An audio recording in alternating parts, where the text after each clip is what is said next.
El caso de Galileo Galilei y su controversia con la Santa Inquisición es uno de esos casos paradigmáticos en la vida de la Iglesia, pues que han servido para los detractores de la fe y de la Iglesia como institución, pues para atacarla y para señalar una serie de errores que, sin negar que es una situación, digamos, donde se pueden verificar errores cometidos por parte de eclesiásticos, también hay que entender pues que es un fenómeno o que es un hecho complejo que no se puede reducir simplemente a, a una o dos, digámosle, afirmaciones, ¿verdad?, simplistas, sino que hay que matizar y hay que entender un poquito en su complejidad. Al igual que lo es el tema de la Inquisición, o al igual que lo es el tema de las cruzadas, pues el caso de Galileo tiene que ser entendido en sus muchas dimensiones y sus pormenores, tiene que ser un poquito matizado para que no nos dejemos confundir por la leyenda negra que se ha tejido en torno a este tema. Por eso, con respecto a la Edad Moderna, después de haber expuesto las generalidades, ese es el tema que elegí pues para puntualizar un poquito. Ahora, yo no lo voy a puntualizar tampoco demasiado por una razón. Es un tema bastante complejo, tiene mucha letra menuda, tiene muchos detalles para poder ir armando como un mosaico para poder entender lo que sucedió. Yo voy a tratar de referirme a los acontecimientos principales que nos den una idea general de por qué no podemos reducir de manera tan simplista el caso de Galileo al discurso o a la narrativa tan simplista que escuchamos muchas veces en la calle. Si ustedes quisieran conocer un poquito más y profundizar más, pues hay amplia literatura, ¿verdad?, sobre este tema. Yo les recomiendo un librito que se llama Galileo y la Iglesia, de Walter Brandmüller. Es historiador de la Iglesia y, bueno, actualmente cardenal, ya de edad avanzada. Y les recomiendo también pues una pequeña serie de videos, como 4 o 5 videos del padre Javier Olivera Rabasi en su canal de YouTube, Que no te la cuenten. Es el mismo sacerdote argentino y especialista en historia de la Iglesia, del cual les había pedido que vieran el video de la conferencia sobre el cisma protestante. Él tiene una pequeña serie de videos sobre el caso de Galileo, que también ustedes pueden ver para profundizar un poquito más. Vamos entonces a ver digamos, los hechos principales de este caso, que están resumidos en el documento que se les puso ahí en la plataforma. Están resumidos en 6 puntos principales. Vamos entonces a verlo acá. Yo voy a apoyarme en algunas diapositivas, pero su contenido es fundamentalmente el de ese documentito. Primero que todo, recordemos que Galileo es un astrónomo, filósofo, matemático y físico de origen italiano, entre los siglos XVI y XVII, y que está estrechamente relacionado con la revolución científica, no solo por sus hallazgos, ¿verdad?, la calidad y la magnitud de los hallazgos científicos que realizó, sino sobre todo por el método, por su contribución al desarrollo del método científico como lo conocemos hoy, ¿verdad? Se le considera el padre de la física moderna y muchos de los trabajos de Galileo, por la manera de indagar y de someter a comprobaciones y demás, pues se considera un punto de inflexión importante en el desarrollo del método científico. Cuando en la época de Galileo, digámosle, había dos modelos de comprender la constitución del universo. Podríamos decir, había uno que se tomaba como la base, como el modelo generalmente aceptado, que es lo que conocemos como la teoría geocéntrica, que es una teoría, un modelo que había sido propuesto por Ptolomeo. Ptolomeo era un astrónomo griego en el siglo II, Y según la visión de Ptolomeo, él decía, la Tierra es el centro del universo y alrededor de ella gira el Sol, gira la Luna, giran los demás planetas. Y eso era lo que se había entendido, que así era el universo y era aceptado, ¿verdad? Científicamente y socialmente. Más o menos unos 90 años antes de Galileo, en el siglo XVI, Nicolás Copérnico había hecho una propuesta de un modelo diferente, donde invierte completamente el centro. Entonces él dice, no, no es el Sol que gira alrededor de la Tierra no es el centro. El Sol es el centro del universo y alrededor del Sol gira la Tierra y giran los demás planetas. Evidentemente ellos todavía no tenían el conocimiento de las galaxias, de la Vía Láctea, ni del tamaño del universo, pues ellos creían que el Sol era el centro del universo. Esta es la propuesta entonces de Nicolás Copérnico, que dicho era sacerdote, ¿verdad? Era un sacerdote de origen polaco y astrónomo también. A partir de esta propuesta, donde él invierte, ¿verdad? El modelo de Ptolomeo, antes se decía el centro de la Tierra y todo lo demás gira alrededor de ella. Copérnico así no es al revés, la Tierra no está en el centro, es el Sol el que está en el centro y todos los demás giran alrededor de él. A partir de esta inversión del modelo, es que se acuña la frase giro copernicano, cuando en alguna situación, en alguna realidad social, en alguna realidad política, religiosa, qué sé yo, se invierte el esquema, digamos, de valores, de principios, ¿verdad? De método, de procedimiento, ¿verdad? Cuando se da una inversión completa en la manera en que se entienden las cosas o se realizan las cosas, se suele usar esa expresión, giro copernicano, ¿verdad? Esto es en relación entonces a esta propuesta que hace Nicolás Copérnico. Bien, repito, esto fue unos 90 años antes de Galileo aproximadamente. Durante esos años, la teoría de Copérnico, pues era una teoría y se entendía como tal, ¿verdad? Una teoría que era plausible, que muchos lo consideraban que era plausible, pero no estaba debidamente comprobada.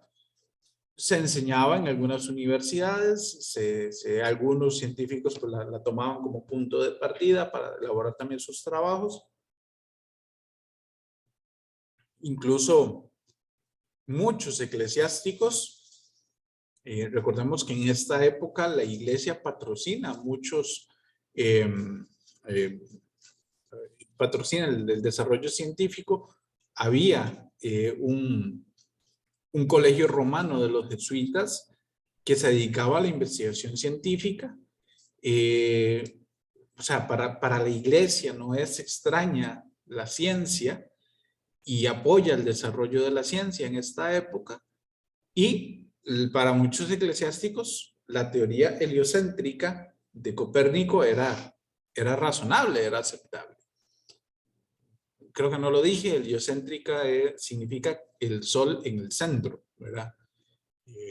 Helios es el sol en griego.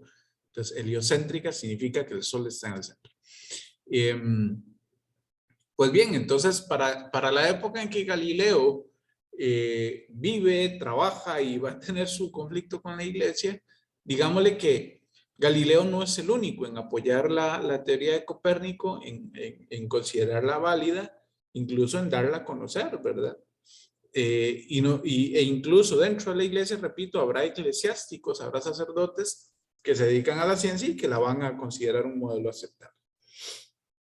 Pero aquí viene un problema. Aquí viene un problema. Por diferentes conflictos, hay toda una maraña de conflictos en torno al caso de Galileo. Uno de estos conflictos tiene que ver con rencillas personales que Galileo tenía con algunos jesuitas del Colegio Romano y con algunos dominicos también. Algunos van a cuestionar que en algunas publicaciones de Galileo y en algunas conferencias y en algunas disertaciones en las que él participa, él defiende el modelo copernicano no como una hipótesis, sino como una verdad ya comprobada, lo cual no estaba en firme, ¿verdad? Y el problema con el modelo copernicano, ¿cuál es? Que contradecía la Biblia. ¿Por qué contradecía la Biblia? Porque la Biblia dice en varios pasajes, repito, que el sol gira alrededor de la tierra. Era lo que la gente de la época, cuando se escribe la Biblia, los autores sagrados veían, entendían, y todo el mundo lo entendía así porque no tenían el conocimiento científico que tenemos hoy. Pues entonces ellos veían que el sol giraba alrededor de la tierra y eso parecía lo normal. Y entonces los autores sagrados cuando escriben, escriben esto también, ¿verdad? Ustedes saben que hay salmos, ¿se acuerdan? Hay un salmo muy bonito que usamos en la liturgia a las horas, ¿verdad? El sol que sale como el esposo de su alcoba, contento como un héroe a recorrer su camino, asoma por un extremo del cielo y se esconde por otro extremo y nada se libra de su calor. Bien, este tipo de pasajes, ¿verdad? O el famoso pasaje de Josué en la batalla, ahorita no me acuerdo contra qué pueblo eran, los amalecitas, creo, y le pide al sol, detente sol, ¿verdad? Bueno, todo ese tipo de pasajes donde la Biblia dice, ¿verdad? Que la tierra está fija en su centro. Salmo 104, ¿se acuerdan? Qué bonito. Asentaste la tierra firmemente en sus cimientos y no se moverá de allí. ¿Verdad? Todo este tipo de pasajes decían, bueno, la Biblia afirma que la tierra está firme, que la tierra no se mueve, que la tierra está en el centro, que el sol gira alrededor. Entonces, en su momento, se cuestiona la teoría de Copérnico y se dice que es contraria a la Biblia y entonces ahí se entra en un problema, ¿verdad?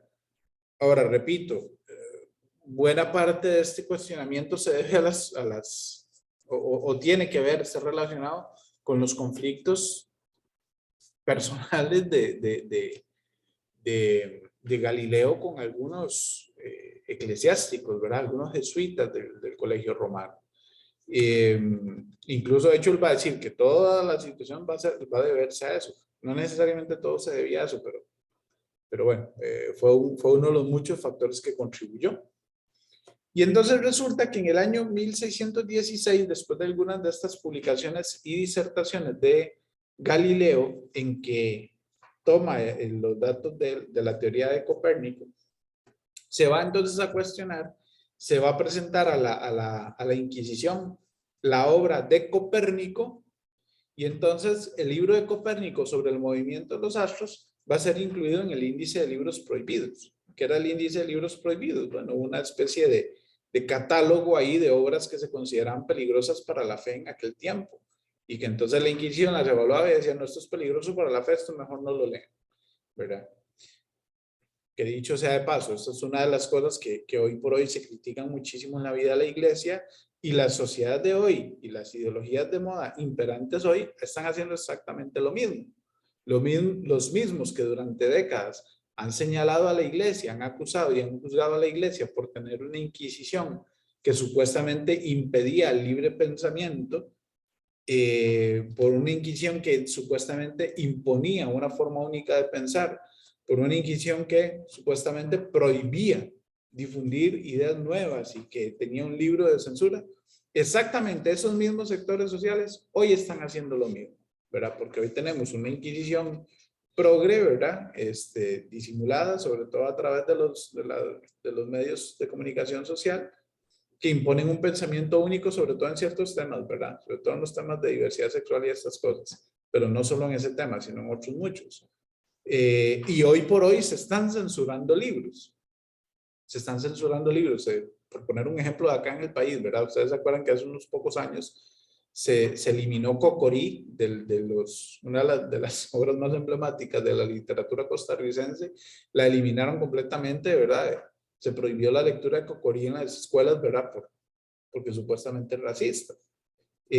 O hace poquito, hace unos 15 días, vi una noticia en internet de que en una universidad en Europa, ahorita no recuerdo dónde, pero que en una universidad en Europa se está prohibiendo la novela 1984, ¿verdad? Una novela muy, muy interesante que retrata muy bien esta dictadura de pensamiento en la que hoy estamos viviendo, ¿verdad? Entonces, hoy estamos viviendo una época en la que hay una nueva inquisición, nada más que es una inquisición secular, y donde ahora se están prohibiendo ya libros como en la época del índice de libros prohibidos, ¿verdad? Y los que están imponiendo esto son los mismos que han criticado a la iglesia, ¿verdad? Y han juzgado a la iglesia y han condenado a la iglesia porque eso se hiciera en otra época. Bueno, paciencia, ¿verdad? Cierro aquí este paréntesis y perdonen esa digresión en la charla. Bien, entonces decíamos que en el 1616, justamente por estos primeros cuestionamientos que se hacen a Galileo, por fundarse en la teoría de Copérnico, pues se incluye el libro de Copérnico en el índice de libros prohibidos. Ojo, esto fue en 1616, ya Copérnico había muerto un montón de años.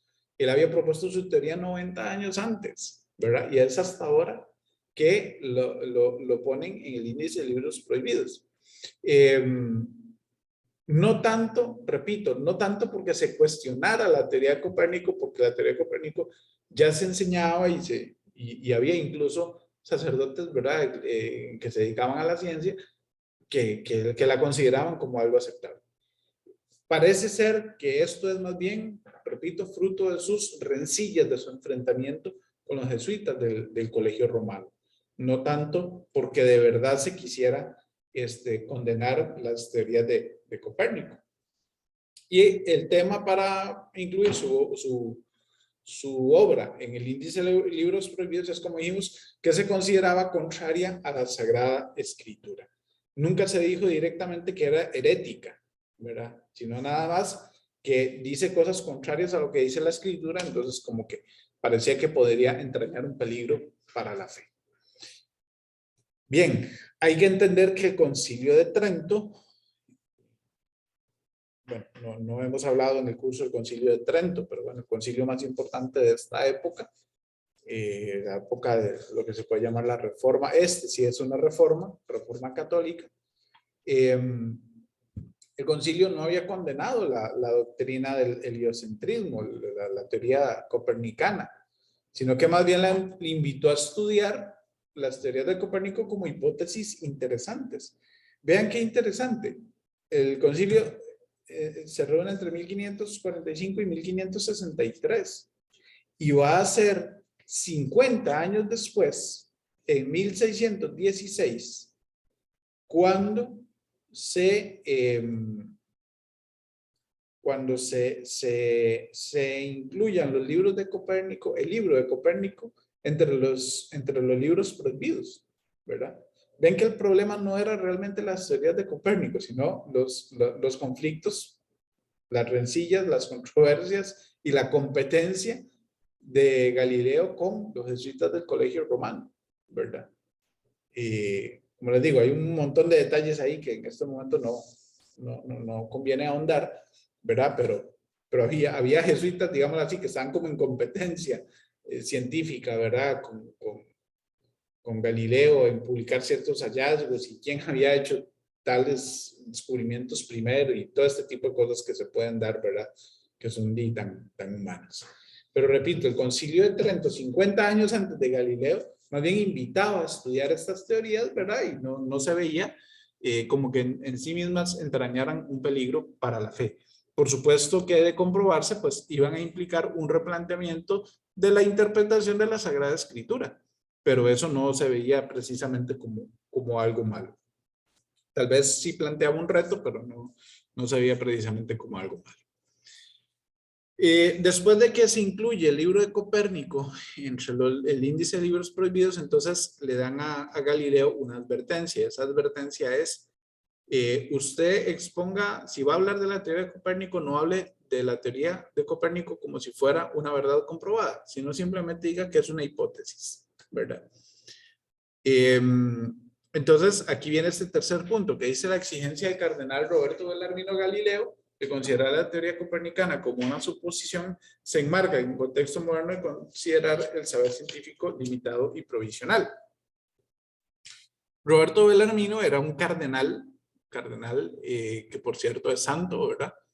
Y era, por cierto, bueno, era el sobrino de un papa, no del papa de ese momento, sino del anterior. Era sobrino de un papa. Y es uno de los que interviene, jesuita también, por cierto, y es uno de los que interviene en esa primera ¿qué podríamos decir? Indagación que hace el Santo Oficio de la Inquisición. Ni siquiera es que se abre en 1616 el proceso contra Galileo, ¿verdad? Porque no es un proceso directamente contra él, sino que el proceso, podríamos decir, es contra la obra de Copérnico. Pero entonces la recomendación para Galileo es esa, ¿verdad? No, no diga que esto es una verdad comprobada, nada más diga que es una hipótesis y ya, que es lo que efectivamente era. De hecho, Roberto Bellarmino era partidario de esa hipótesis y simpatizaba con los hallazgos y los descubrimientos de Galileo. Y entonces, Roberto Bellarmino no era precisamente alguien contrario que quisiera silenciar o que quisiera perjudicar a Galileo.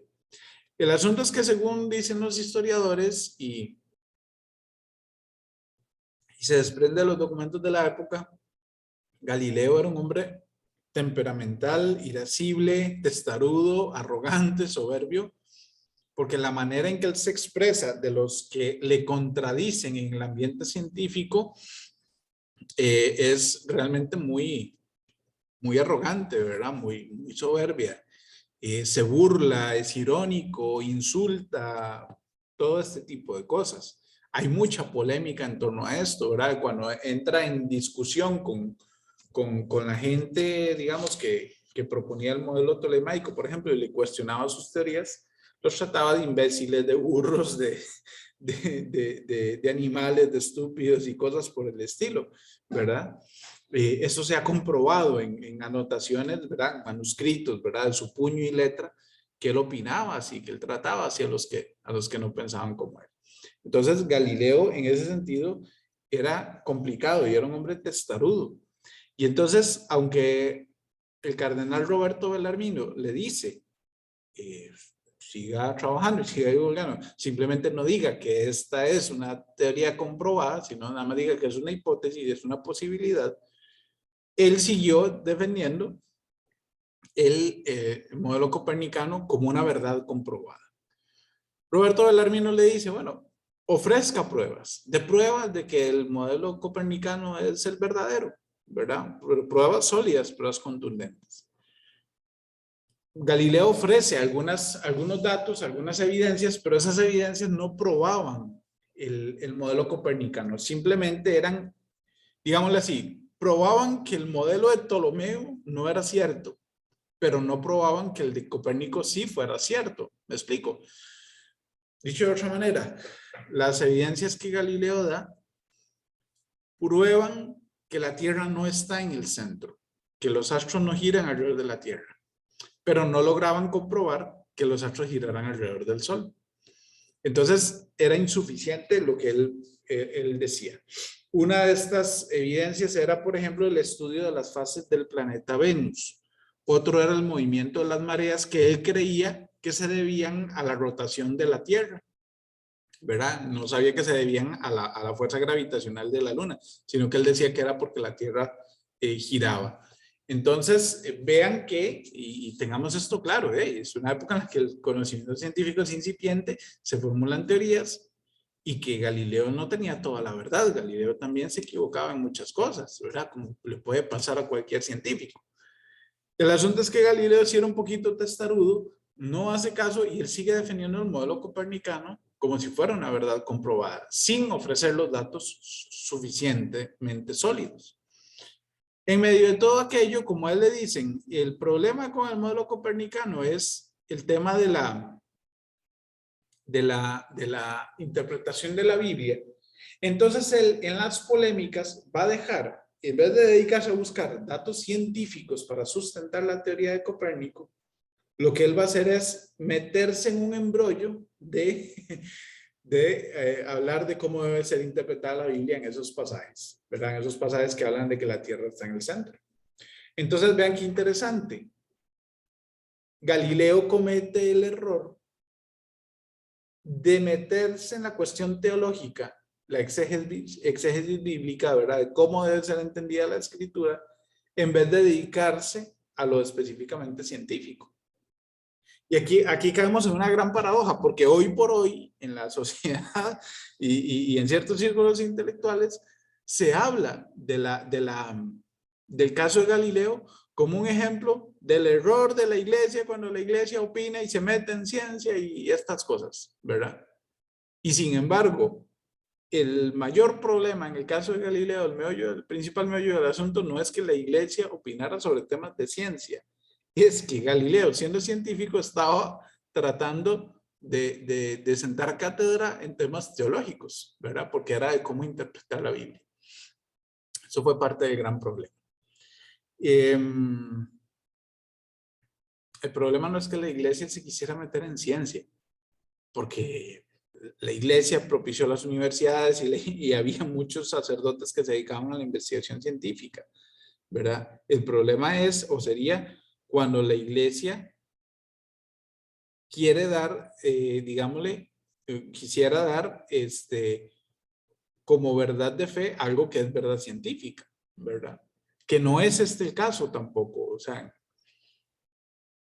algunos podrían argumentar que la iglesia dio en el caso de Galileo, intentó dar una respuesta dogmática a una situación científica. No fue exactamente el caso, pero bueno, puede interpretarse de ese modo. Ahí podría haber un error. Bueno, pero no me voy a adelantar ahí a conclusiones. Vuelvo entonces al tema de que a Galileo se le dice, siga investigando, siga trabajando, busque, recabe datos, pero no diga que ya esto está comprobado. Simplemente diga que es una hipótesis y ya, y no pasa nada y todo sigue. Pero él se reafirma en decir que está comprobado y que lo que hay que interpretar adecuadamente es la Biblia. Entonces se mete en el campo teológico. Así van a pasar varios años hasta que se va a dar la publicación de un libro que él va a llamar Diálogos. Antes de ir al tema de los diálogos, vamos a ver este puntito. La aportación de Galileo para el saber de la ciencia moderna es decisiva, aunque sus aportes recogen las aportaciones de otros estudiosos, ¿verdad? Pues obviamente hay que entender que Galileo no se inventa las cosas ni lo descubre todo, sino que muchos de los aportes que él hace lo hace sobre la base de otros científicos, ¿verdad? Por supuesto. Punto quinto, Galileo contribuye a la ciencia con un gran trabajo de observación y recolección de pruebas, no tanto a favor del modelo copernicano como en contra del tolemaico. Esto es lo que dije ahora, ¿verdad? La mayoría de los datos que Galileo recaba no es para probar que el Sol está en el centro del universo, sino más bien lo que él tenía era evidencia de que la Tierra no está en el centro, pero no podía probar lo otro. Mucho de lo que él afirmaba tenía algo de intuición, ¿verdad? Galileo era un hombre muy inteligente y quizás un genio y quizás podía intuir esas cosas, pero no podía ofrecer los datos fehacientes en ese momento. Datos que hoy sí tenemos, ¿verdad? Pero en aquel momento él no podía. Y entonces él quería que se tomara como verdad científica y comprobada algo para lo cual no estaba ofreciendo datos. Hay que ver que su condena no frenó la ciencia porque la investigación científica continuó y el nuevo modelo de ciencia se fue imponiendo gradualmente. Ahorita lo vamos a mencionar, pero después de la condena de Galileo, la ciencia no se detuvo, ¿verdad? Y ahorita vamos a ver, ahorita vamos a ver una evidencia de que no solo la ciencia no se detuvo, sino el mismo Galileo no se detuvo. Y hay que entender que en su tiempo el caso Galileo no fue en absoluto tal caso. El proceso, para nosotros, decir, oye, el caso Galileo suena como algo escandaloso, algo grandísimo, algo enorme, ¿verdad? Pero en su época no fue así. Tuvo poca resonancia, incluso en ambientes culturales, pues algunos, más que todo como sus amigos y sus patrocinadores son los que se dieron cuenta, ¿verdad? Pero dentro de la Inquisición se clasificó como un caso de tercera clase, o sea, los que no eran demasiado importantes, y se empieza a considerar como un caso emblemático, pero ya posteriormente, a partir de las ideas de la Ilustración en el siglo XVIII, ya vimos en el otro video, ¿verdad?, que es la Ilustración, y es a partir de las ideas de la Ilustración francesa y a partir del positivismo del siglo XIX. Positivismo es esta postura filosófica de que lo único que se puede considerar verdadero es lo que se comprueba científicamente, ¿verdad? Entonces, es a partir de ahí donde se empieza a considerar el caso de Galileo como un caso paradigmático, ¿verdad? Porque los ilustrados del siglo XVIII consideran a la iglesia como un rival y como un obstáculo para la razón. ¿verdad? Y los positivistas consideran a la iglesia un obstáculo para el progreso científico. Pues bien, hay que decir que después de aquella advertencia que se le hace a Galileo, ¿verdad? Que le hace el cardenal Roberto Bellarmino, él va a seguir su trabajo científico, va a seguir su divulgación, va a escribir un libro en el año 1632, publica un libro que se conoce como Los Diálogos, el nombre es mucho más largo, ¿verdad? Pero Diálogos sobre sistemas del universo, una cosa así, libro de los Diálogos, donde él hace una defensa del sistema copernicano. Y entonces ahí es donde se va a meter en problemas. Hay toda una maraña de hechos sobre el tema de la autorización que le dan de parte de la Santa Sede para poder imprimir el libro y otras cosas, ¿verdad? Sobre todo porque le piden corregir algunas cosas. Lo principal que tenía que corregir era esto, ¿verdad? Decir que la teoría copernicana era una hipótesis. Él no lo corrige, publica y entonces ahí se arma entonces todo el conflicto, porque entonces le dicen a usted en 1616, 17 años antes, se le había advertido, se le dijo y usted desobedeció. Y entonces él dice, no, pero es que a mí no me dijeron eso y bueno, hay toda una maraña también en torno a esto, ¿verdad? Y entonces es cuando se abre un proceso, ahora sí, un proceso contra Galileo en la Inquisición.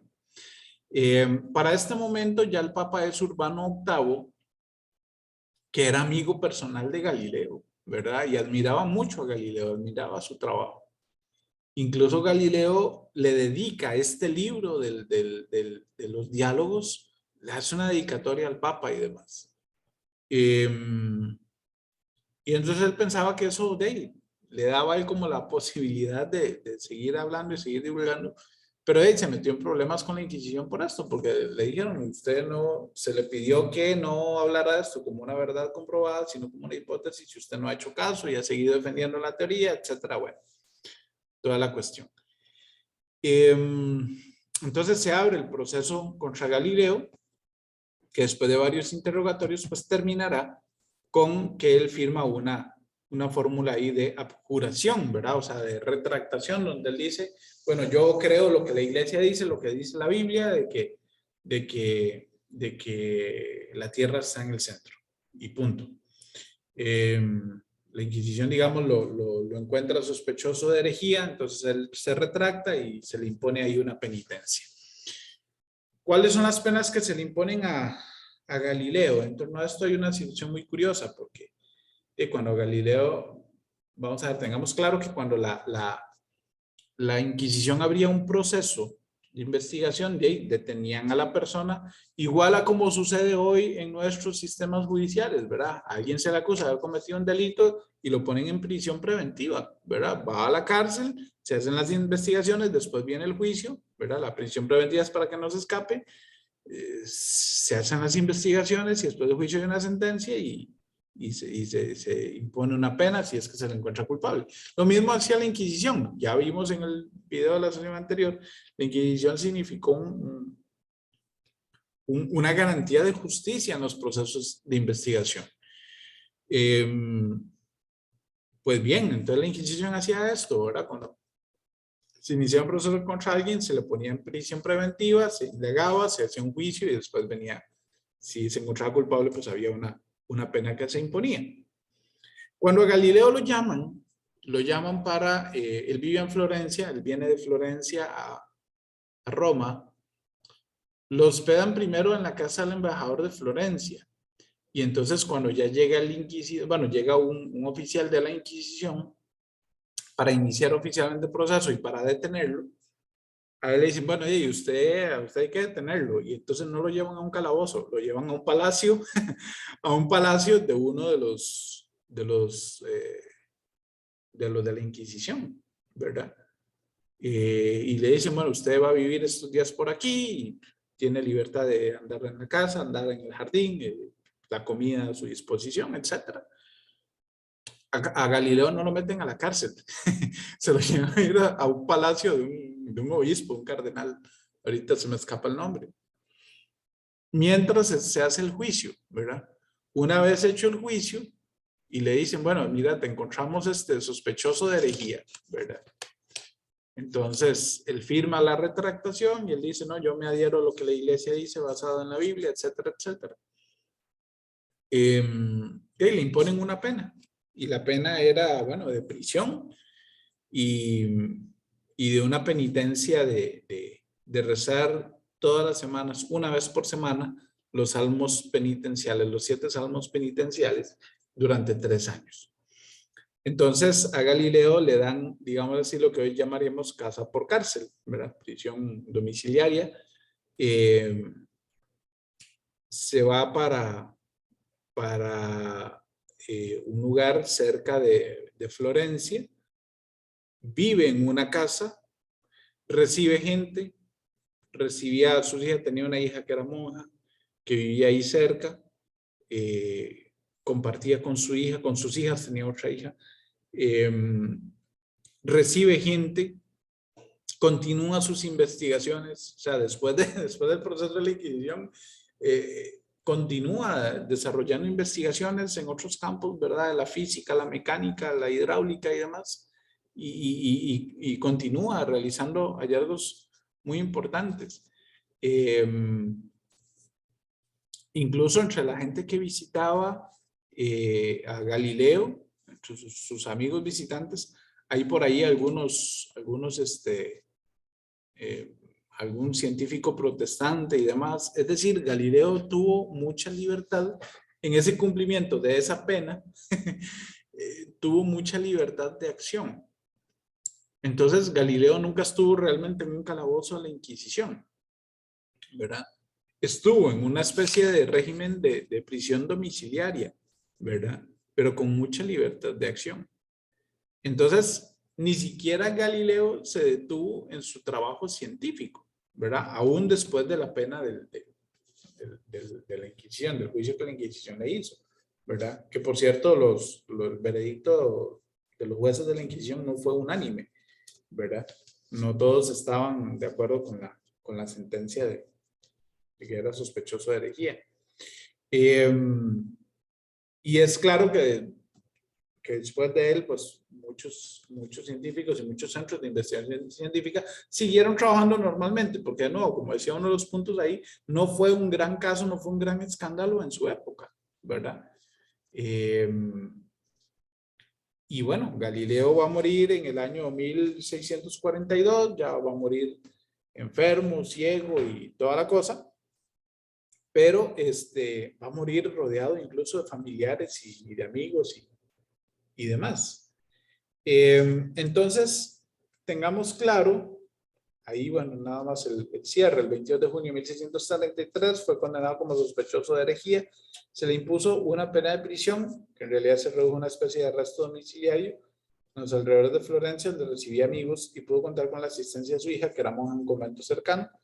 Tuvo que recitar durante 3 años, una vez a la semana, los 7 salmos penitenciales. Esa fue la sentencia, la pena que Galileo tuvo que pagar. Les decía ahora que el caso Galileo es como una especie de caso paradigmático, una de estas leyendas negras de la iglesia. En muchos lugares, en muchos ambientes, sobre todo pseudointelectuales, hablar del caso de Galileo para muchos es, uy, es que la iglesia, como es enemiga de la ciencia, la iglesia perseguía a los que defendían la teoría de Copérnico. Falso, repito, había muchos sacerdotes, principalmente los jesuitas, que estaban de acuerdo y que también la consideraban como una hipótesis válida. Simplemente que nunca la propusieron, ¿verdad?, como algo comprobado, pero la consideraban plausible e investigaban también en ese sentido, ¿verdad? Astrónomos y sacerdotes jesuitas. Hay gente que dice, es que la iglesia persiguió a Galileo y lo torturó. Falso, a Galileo no lo torturaron. Sí, como parte del proceso, en la etapa en la que estaba, había una amenaza de tortura, ¿verdad? Como parte de las formalidades del proceso, el interrogatorio sobre sus intenciones y sobre lo que él pensaba, había una amenaza de tortura, pero Galileo nunca fue torturado.